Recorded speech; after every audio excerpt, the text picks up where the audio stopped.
Hello, welcome to Texas Style Cuisine. Today I'm going to be showing you how to process a brisket. We're going to get a nice brisket. We're going to trim it up, season it, get it on the pit, and kind of show y'all what it looks like. I've got a few briskets to do, and I'm just going to show you one of them. But this is a nice choice brisket that we're doing here. It's going to be our chopped beef for tomorrow. I also have some primes that we're going to do, and those are for our sliced brisket. But anyways, let's get to this. Nice big brisket. This has got a lot of fat on it. We're going to do quite a bit of trimming on it. So I'm just going to show you all kind of the process that I do and what I look for in a brisket when I'm trying to pick one up. This one actually was picked up by a friend of mine, picked this up for me. And so it's not the one that I would pick out. It's kind of narrow on this end. I like a thicker brisket on this end and not such of a tall point. But we're going to work with this. Like I said, this one's only going to be chopped beef sandwiches for them. And so I don't have to worry about it that much as far as the way it's going to cook up. But we're going to start trimming on this and see if we can get it ready to get on the pit and get cooked. But knives, I like to use either a boning knife or a utility knife. I don't like a big knife. I know some friends that use chef's knives. I don't do that when I'm dealing with my briskets. I like a little bit smaller knife. This utility knife works really good. And the things that I'm going to do is get off the fat that won't render down. And one is this big, hard, thick piece of fat right here, kind of a triangular shape, runs in here. We're going to get that one off, flip it over, and we've got a nice fat cap over here. I'm going to take that down, like most people, 1/4 inch to a 1/2 inch, and get it ready to go and see if we can trim it up. But let me turn it toward y'all where y'all can see a little bit, and then we'll zoom in here where you can get a better look at it and see how we trim this brisket. All right, so the first thing I'm going to do is start working on this fat cap, and I'm going to get rid of this right here. Some people kind of wonder how thick a fat cap is. One thing that I do is I look at the side. So if you look at the side of it, it gives you an idea how much fat's there. So you get a good idea of how much trimming you're going to have to do. This one's got a pretty good, nice size fat cap on it. But we're going to take it down, get some of this off. Of course, we're going to cut off some of this stuff that's just hanging, get that off of there. You get my bowl, so I have something to throw my fat in.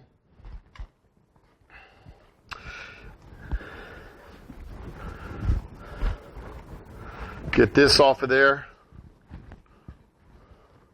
This is a good sharp knife. Make sure you have a sharp knife. Always work with a sharp knife. Okay. That is a pretty good chunk of fat right there. So we're just going to take our knife all the way up it. Work it right there. Come down. Always put my hand behind the knife. That way, going through this hard fat, if your knife slips, you run into a finger if you have it in front. So try to keep your hand always behind your knife. This little tag end, we're going to cut that off right there. Look right here. This one's not as bad as I thought it was going to be, actually.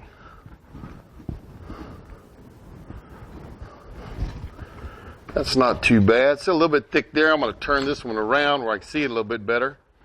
And I'm just going to work on getting off this right here. And we're a little bit too deep for a little spot there, but it's going to be all right. Not going to hurt anything. We're going to do this. Trim it here. Can y'all kind of see how that's going there? But all this fat is coming off, and it's going to work real nice. Now I'm going to get some of this off right here. It's a big chunk. Won't render out real good, so I'm going to take that off. Right there. Okay. Very good.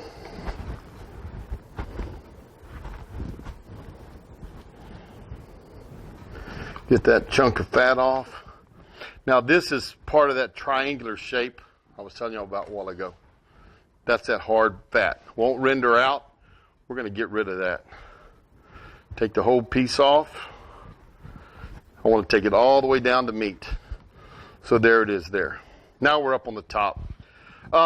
This is just some loose fat. It's not hard to get off. I'm just going to pick it up, take it off.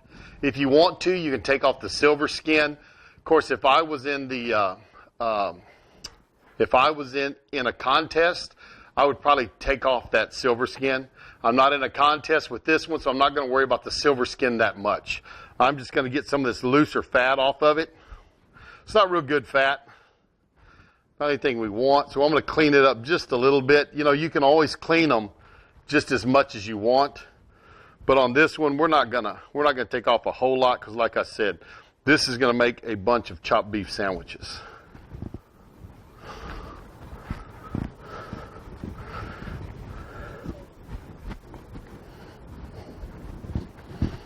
Keep going here. You know, sometimes you can just keep trimming and trimming and trimming, and you can always find something else to trim on a brisket, I think. But we're not going to worry about all that. We're going to get these tag ends off, get these loose pieces, and some of this just rough fat that's here on the top. Right there.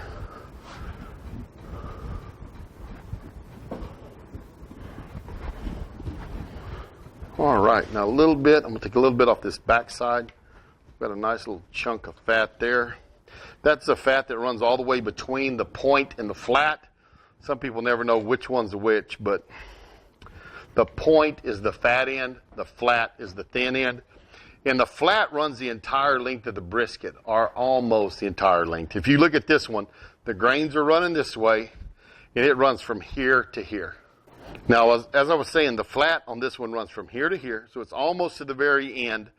And, you know, it's going to be the thin strip all the way down it, and your point is the thick, fattier part. It's got a lot more flavor in that because of the fat in that end of it. A lot of people, though, like that lean end of the brisket. But it's a little tougher to cook. It's not near as moist. So myself, I like that deckled end or the point of the brisket. And like I said, I'm not going to take a whole lot of fat off of this.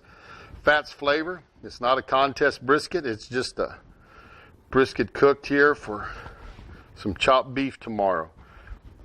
Clean a little bit of this fat off. I got the big chunk of fat off of there. We're pretty good. We got a big hunk here that's running and separating the two muscles. And you can really go back in there as far as you want to go and get it. I'm not going to worry a lot about it other than the fact that it'll get some of my seasoning a little closer to that meat. So we're going to kind of take it out. Move it out of the way. All right, right there. But that's about all I'm going to do. That looks pretty good to me. Now, we're going to season this brisket up. And let me trim that right there. Like I said, you can always find something else to trim on a brisket. I don't know if it's ever good to find a good stopping point. But I think this was trimmed good. All right, now we're going to season this brisket. Some people will put hatch marks in their fat. I've done that before on many occasions just to get through the fat cap so some of your seasoning gets to the meat. This one doesn't have a real thick fat cap. Like I said, I've done it before. I'm not going to do it today. I think we're going to be okay. But I'm going to do a coating on the meat. On the fat, I'll do a light coating. And something that you want something that it shakes out very easily or readily out of. I use a shaker from for cheese at a pizza place you'd go to. Picked up a case of those. And, of course, they don't seal off good, so you either have to put plastic on the top or put them back in the container when you're through. But they have nice big holes in them, so you can shake out real easily, and it all works pretty good. But we're going to get some rub on this. We want to make sure we get the sides really good. So I'm going to kind of turn it up on its side. All right. Get that side real good. Turn it over. Now this flat, I'm going to season this flat really good.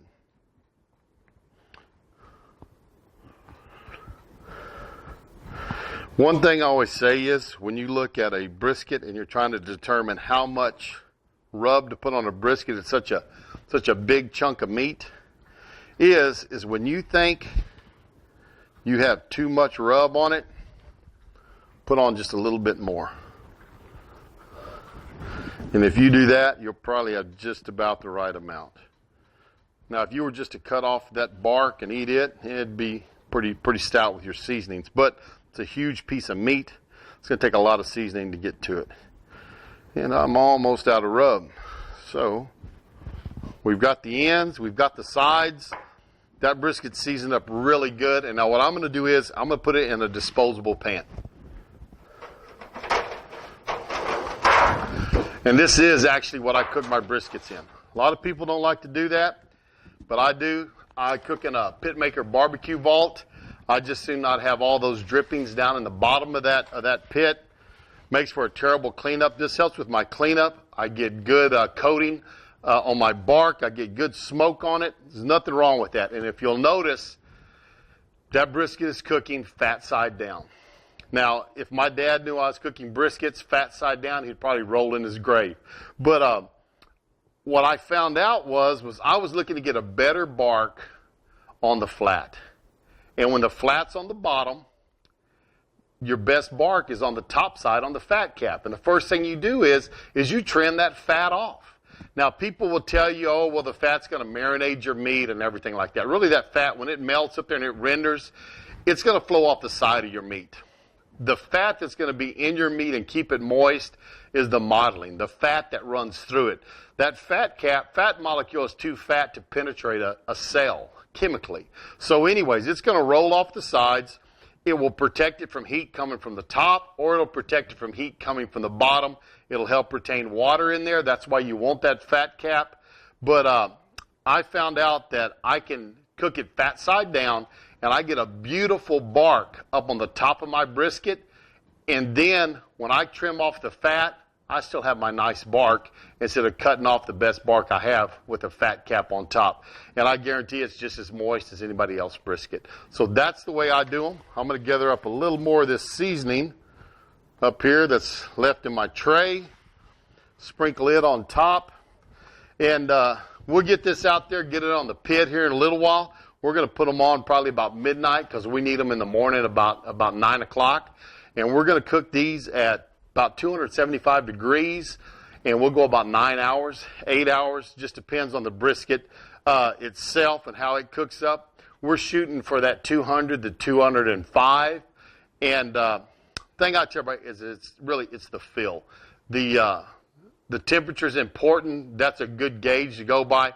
But when you put that thermometer into the point of this brisket, it should slide in easily and not have a lot of resistance coming out. If you're getting a lot of resistance, you still have a tough brisket.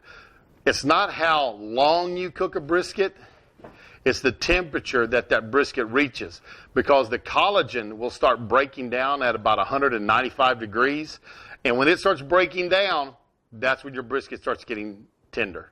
As long as it hasn't broken down, I don't care how long you cook it for. If it hasn't broken down, that brisket's going to be tough. I cook mine a little bit hotter, a little bit faster than some people do, but I have a lot of people tell me it's a really good brisket. I think it's a good way to do it, and so we're going to hit that 275 degree mark in our Pitmaker BBQ Vault, and we're going to cook this brisket for about 8 or 9 hours. When it's ready to come off, will be that 200 to 205 degree range, and it'll pull real good. If you want it to pull real easy, you can take it up to that 210 and it'll be falling apart. But I really like to look for that 200 to 205, and that's where we'll pull this brisket. Here's the barbecue vault. Open the door up. Got some smoke coming out. And we have some briskets on there. Let's see what we can do here. Take a look at these briskets.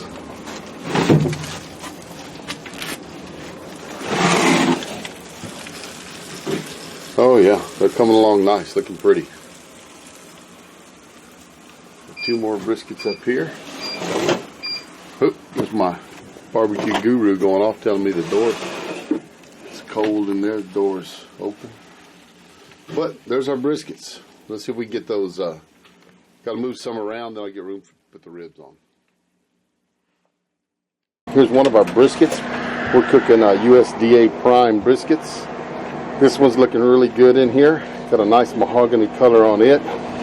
Big brisket. I have one other on. The other ones already came off. We did 4 today. This one's, yeah, a little sun, a little shade. Let's see if we can move it over, get a better picture of it. But that's it. We're going to get it inside. Take a slice out of it and see how that looks here in just a second. But let me pull these off, take care of our ribs, and then we'll give you a look on the inside of that brisket and see how it turned out. All right, here's the brisket in the barbecue trailer. Let's get it sliced up and see how it turned out. Look here.